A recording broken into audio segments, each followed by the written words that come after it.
Have you ever wondered who created Stoicism, the philosophy that teaches us to accept life as it is? This ancient school of thought, anchored in resilience and virtue, has shaped the course of philosophy, influencing many aspects of modern life. But where did it all start? Who were the pioneering minds that crafted this enduring philosophy? Let's embark on a journey to uncover the roots of Stoicism, a philosophy that shaped the ancient world and continues to influence our modern society. To understand the creation of Stoicism, we must first travel back in time to ancient Greece. Picture a time when city-states were the norm, a period rich with intellectual curiosity and philosophical exploration. This was an era where great minds like Socrates and Plato shaped the course of philosophical thought, and their influence permeated the very fabric of society. Amidst this intellectual fervor, a vibrant philosophical climate existed. It was a time when philosophy was not just an academic discipline, but a way of life.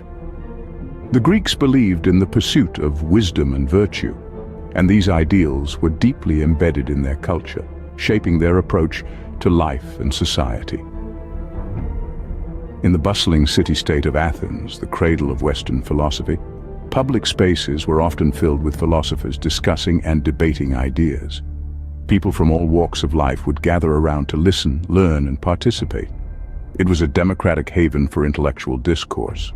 Among these philosophers, several schools of thought emerged, each with its own unique perspective on life, ethics, and the nature of the universe. You had the hedonists, the cynics, the Epicureans, and many others, each contributing to the rich tapestry of philosophical thought. In this vibrant philosophical climate, Stoicism was born, founded by Zeno of Citium. But to truly comprehend the birth of Stoicism, we need to understand its founder and the circumstances that led to its inception. But that's a story for our next scene. Zeno of Citium, a man of humble beginnings, stands at the center of Stoicism's creation. Born circa 334 BCE in Cyprus, he was a merchant by trade until a shipwreck led him to Athens.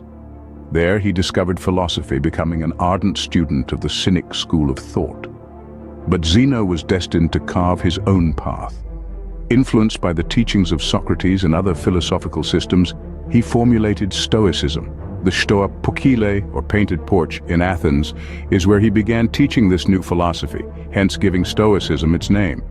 Zeno's teachings emphasized virtue as the highest form of good and encouraged emotional resilience and acceptance of things beyond one's control. Zeno laid the foundations of Stoicism, but it was the thinkers that followed who truly shaped and evolved this philosophy. Stoicism did not stand still after Zeno. It continued to evolve and grow. Zeno's teachings were carried forward and expanded upon by a lineage of notable thinkers, each leaving their own unique imprint on the philosophy. Let's first turn to Cleanthes, the second head of the Stoic school. A man of humble origins, he was known for his perseverance and dedication to the Stoic ideals. His key contribution was his emphasis on the cosmos as a unified, rational entity, guided by an intelligent force. This idea became a cornerstone of Stoic thought, underpinning its teachings on living in harmony with nature and the universe. Following Cleanthes, we find Chrysippus, the third head of the Stoic school. Often called the second founder of Stoicism, his prolific writings helped to systematize and develop the Stoic doctrine. He delved deeper into the Stoic understanding of logic, ethics, and physics, shaping the philosophy into a more comprehensive and cohesive system. Beyond Cleanthes and Chrysippus, Stoicism was further enriched by a host of other thinkers. Panaetius and Posidonius, for instance, introduced Stoicism to the Roman world, paving the way for its widespread adoption in the Roman Empire. These philosophers didn't just passively inherit Stoicism, they actively engaged with it, questioned it, and refined it. They helped shape Stoicism into a dynamic and enduring philosophy that could stand the test of time. Their work ensured that Stoicism was not just one man's vision, but a collective endeavor that spanned centuries and cultures.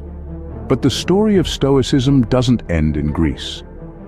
As the philosophy matured, it began to ripple outwards, crossing borders and seas. It found fertile ground in another civilization, one known for its grandeur and power, its emperors and its gladiators. Yes, we're talking about Rome. As Stoicism matured in Greece, it started to leave its mark on another mighty civilization, Rome. Stoicism found fertile ground in Rome, influencing some of the greatest minds of the era. The philosophy arrived in Rome around the 3rd century BC and quickly gained traction among those seeking wisdom and tranquility amidst the turbulence of Roman political life. One of the early proponents of Stoicism in Rome was Seneca, a statesman and dramatist, whose writings on Stoicism remain widely read to this day. He taught that virtue was the only good and that external events were beyond our control, encouraging an attitude of calm acceptance. Following Seneca, Epictetus, a former slave-turned-philosopher, further popularized Stoicism. He emphasized the distinction between things we can control and those we can't, and encouraged a focus on the former. His teachings still resonate with many today, offering practical advice for dealing with life's challenges. Marcus Aurelius, the philosopher king, is perhaps the most famous Roman Stoic. His personal writings, now known as meditation, reveal a man devoted to understanding his place in the cosmos and living in accordance with nature. He saw Stoicism as a philosophy not just for contemplation, but for action, a guide to leading a good life. While the Roman Empire eventually fell, Stoicism lived on and even experienced a resurgence in the modern era. These Roman Stoics played a critical role in preserving and promoting the philosophy, ensuring its ideas continue to inspire us today.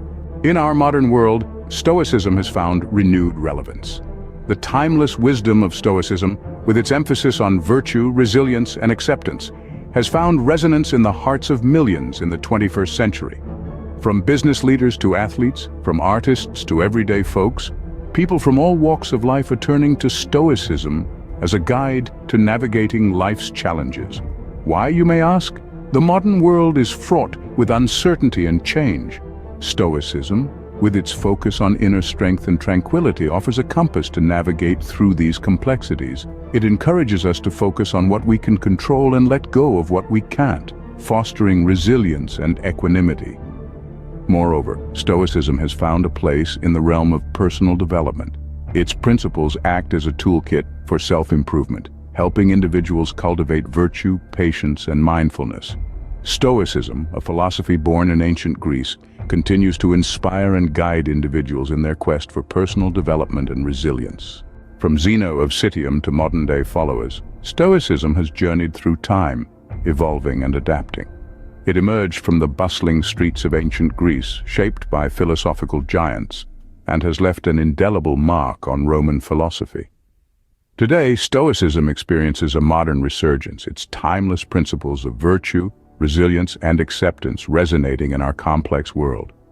As we conclude our journey, I urge you to explore Stoicism further and consider its enduring wisdom in your own life.